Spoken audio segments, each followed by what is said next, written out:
So carrying on from my theme of having amazing picnic destinations and visiting lots of amazing places, guess where I am today? I've just been driving back to Cosham Hospital and realised that I'm passing Fort Nelson. Check that out, look! And I wanted to come here with my kids last weekend and we missed it and we didn't get to come, and they had an event going on here and they were setting off cannonballs and my kids were playing up and they didn't want to listen to me and come, so I ended up going to South Sea Beach with my friend instead. So here I am today at this amazing location next to huge cannonballs here, and I'm going to sit down and have my picnic lunch here before I have to go back to Cosham Hospital and do another interpreting session. It's just beautiful. Lovely. If you like things like this, war memorials, and the kids would love to come and run around here. Huge open area for them to play. They can bring their tennis bats, they can bring whatever they want and just run around, and me and Nazma can sit down and we can have an amazing time just having coffee and lunch and picnic. And this is one more to add to my amazing picnic destinations. I am so innovative and I can literally turn up at a castle and have a party. I'm going to have a picnic lunch outside Fort Nelson, even though the cafe's shut here and I don't know if I can get in to look at anything, but it doesn't matter because this is such a beautiful location.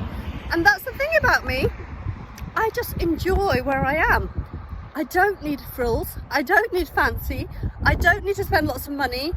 I just love being alive, being free, being happy. And one of the things that I've just actually been talking to one of my friends about is that you know, she says, oh, things have happened for you and worked out for you. No, I've had to make things happen for me because things don't work out for me. Things go very, very badly wrong for me. People hate me. People go out to hurt me. You know, I've nearly died several times. My sister-in-law food poisoned me with dirty water to try and hurt me and kill me and make me ill.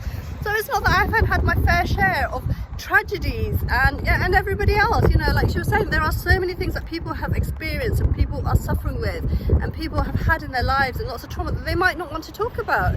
And again, that's perfectly fine because, you know, everybody's different, everybody heals differently, everybody deals with things differently, everybody, you know, approaches life in a different way, and that's absolutely fine too. You know, my approach is not okay for everybody. Not everybody wants to go around announcing to the world what's happened to them.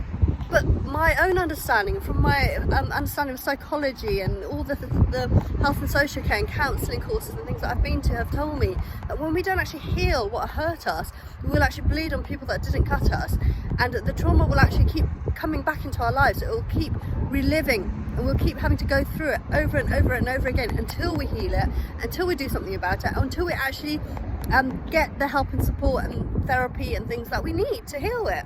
It's fine burying things. You know, I've buried things for 3 decades now. You know, I've tried to talk about my abuse and trauma. I've tried to tell people that I'm hurting. I've tried to tell that, you know, to get help and support and say that other people are hurting me, and people haven't believed me, or people have told me to shut up, or people have told me to stop exaggerating or attention seeking. You know, and you're just making things up, you're a drama queen, you know, you just like to cause trouble and stir up trouble for people. No, I was actually understating everything, because when you actually look through every chapter of my life and everything that I've been through, it's horrendous and it's horrific, and every single chapter is worse than the last.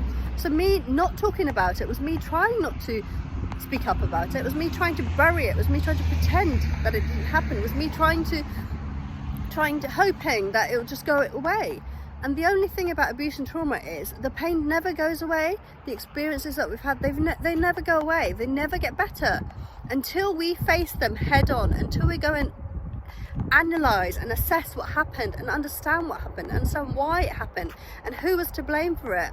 We can finally begin to start unpicking all of those ifs and buts, and if only I did this, or maybe it was something I did or said, or maybe I could have reacted differently, maybe I could have made better choices. You know, it's happened. There's nothing we can do about it. We can't go back and change the past. We can't, you know, sit and mull and sort of dwell on it. I think some of us overcompensate, you know, filling our lives with non-stop work, filling our lives with non-stop things to do. You know, that is also a trauma response. It's a coping mechanism, because we don't want to allow ourselves to think about the awful things that have happened to us. But, you know, with regards to Phoenix Rising, getting the experience that I have at the moment, and all the help and support that I give other people, I've noticed that you know, we have to face this head on. So each time when I make a post, I might be triggered, or somebody might make a comment, or something might happen that actually triggers me.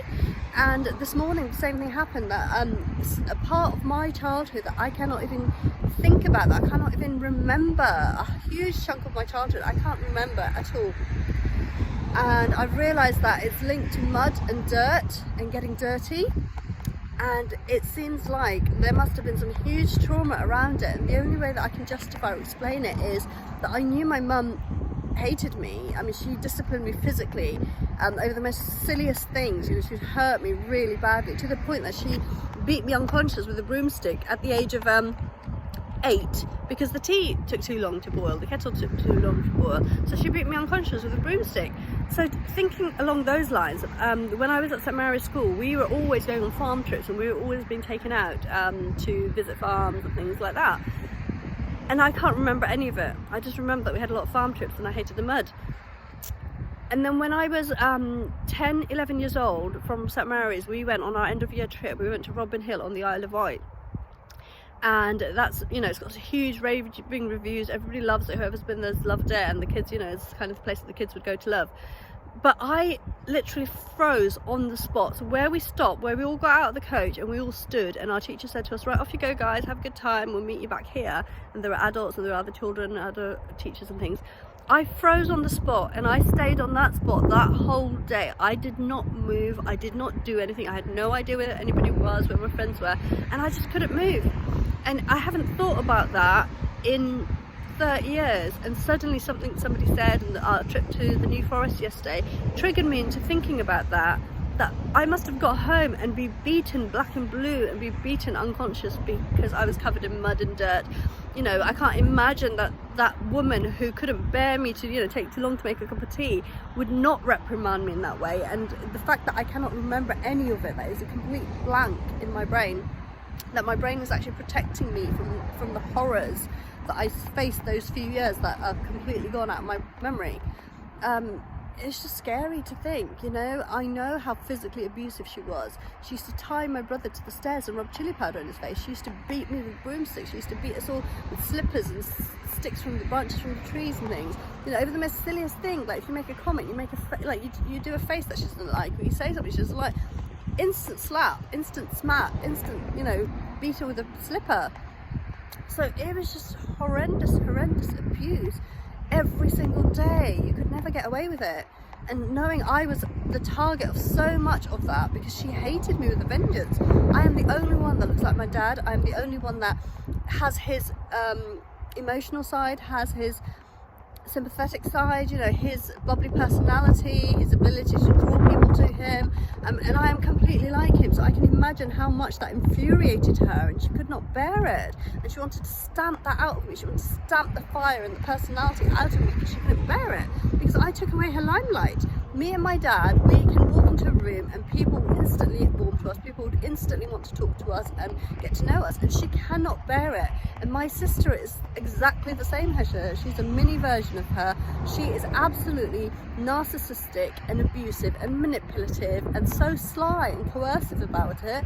And I've got the other sister who's, again, manipulative, she's narcissistic, she's, I don't know, said the most awfulest things to me. You're a snake, you're going to die a sad, lonely death, you know, all your kids hate you, your younger ones are doomed to have a mother like you. Well, my younger ones, I'd like to tell you, are doing absolutely amazingly, alhamdulillah. They have never been happier, healthier, more content in life, thriving, achieving, experiencing amazing things. I will be bringing them to Fort Nelson as soon as I can, before the weather gets too cold and wet and windy for us, to experience this amazing setting.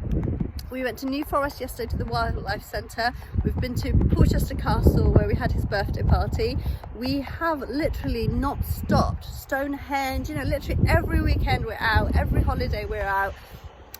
You know, I want my kids to experience everything life has to offer, and I want them to have a happy, healthy upbringing where they have amazing memories, where my son is not getting to my age and not being able to remember his traumatic childhood because it's so awful that he's blanked it out.